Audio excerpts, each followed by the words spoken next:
question about that. She wasn't sure like what she should do in order to take steps to get into that profession. The profession you do actually. Well, there are a number of things you can do. Is she an actress, or is she a person who does voices? She has really sort of neat, interesting characters that she does. Is that how it goes? She has a wonderful voice. She could sing. She could reenact the voice and everything like that. She's just a little shy. She's right here. This is her right here. So she can That's speak for right. herself. Oh, I Stand up and thought- speak. Stand up. Hello, sweetheart. There you go. Speak. Don't be shy. Hi. I just wanted to know like what advice you would have for someone that wants to pursue a career, or someone who wants to follow that kind of path. What to expect. First thing that I would do, I would take some courses. Now, you just go online, and actually you can do sort of Skype courses. We have teachers here in Toronto who offer animation courses via Skype, and just Google that, and you'll see a couple of names come up. And that actually works really well. The instructor is going to do this, and all these people are voice actors, did or do animation, so they know where they speak. And so what you want to do is start working on isolating your characters so that you can pull each one out of the hat whenever you need to during an audition, let's say. Because the whole point now is what you want to do is you want to put together what's called a demo reel, a demo tape. Demo. See, in the olden days it was on tape, but now it's not. So it's just a DVD or a CD that features 1 minute of all your different characters.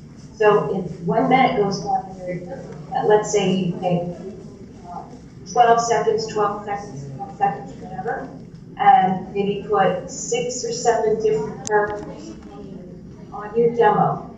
And then you send the demo to the agencies in your town. And say, or you phone, and you say, I have really fabulous animation demo that I'd like you to hear. And may I come in and listen to it with you? That will take 1 minute of your time. And then you sit there with the agent, if at all possible, and get the feedback from the agent. So in the meantime, what you're trying to do is figure out where your strong characters are. So if you do a very, very good boy, let's say, or you do a fantastic witch, or you do a fantastic femme fatale, or figure out what you do best. Ask your friends, ask your brother, hey bro, tell me, does this work or doesn't it work? Because people are very good at letting you know what works and what doesn't. And then when you have an instructor, then you can kind of fine tune it. And what you're going to do is you find some dialogue for that character. And what I like to do is I just write it myself. Or I look online and let's say I was doing an old hag. I would just Google old hag dialogue. And up would come all these, oh, my little Betty, or whatever stuff.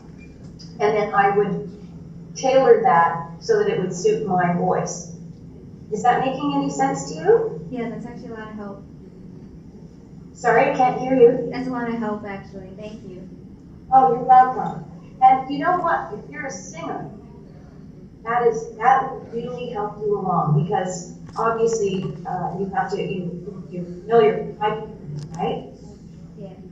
When you sing, do you sing with the microphone or? What? Do you sing with a microphone? Yeah, I use more. Now I sing without a mic. I used to sing with a microphone. Because you have such a belting voice. Yeah. That's terrific. Thank you. The microphone technique is something that is so important.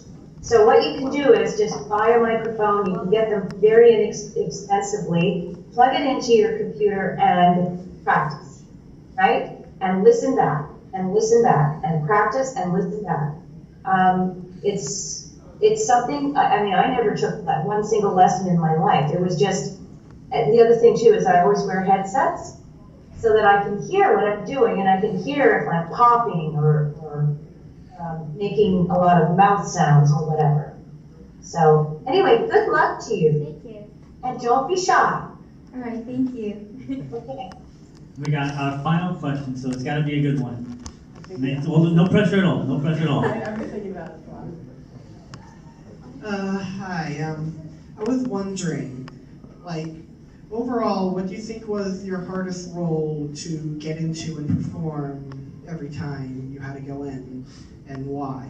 It doesn't have to be Sailor Moon, it could be anything. Oh, that's very interesting. Wow.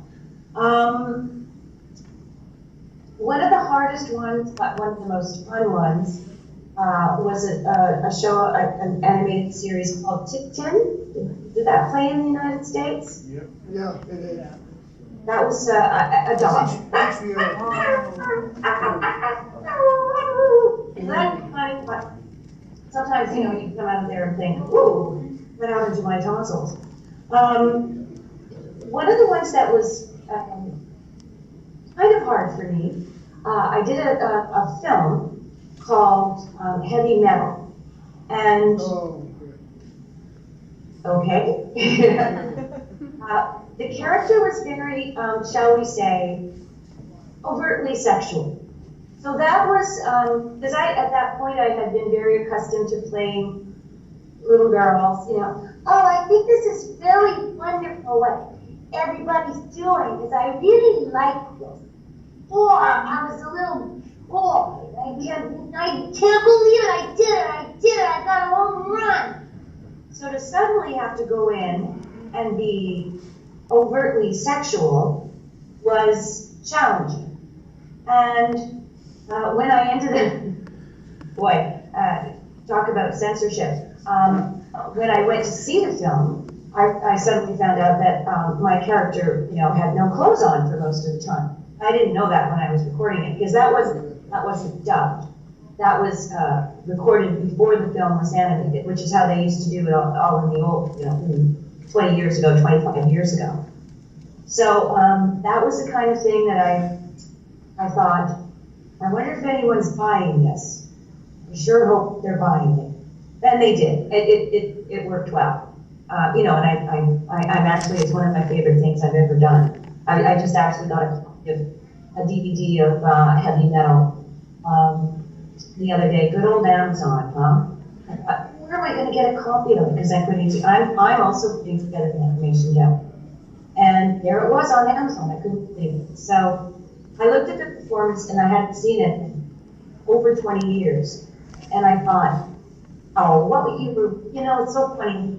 You worry about the silliest things when you're you guys' age. You know, you just worry about silly stuff. And then you look back on it and say, what was I worried about?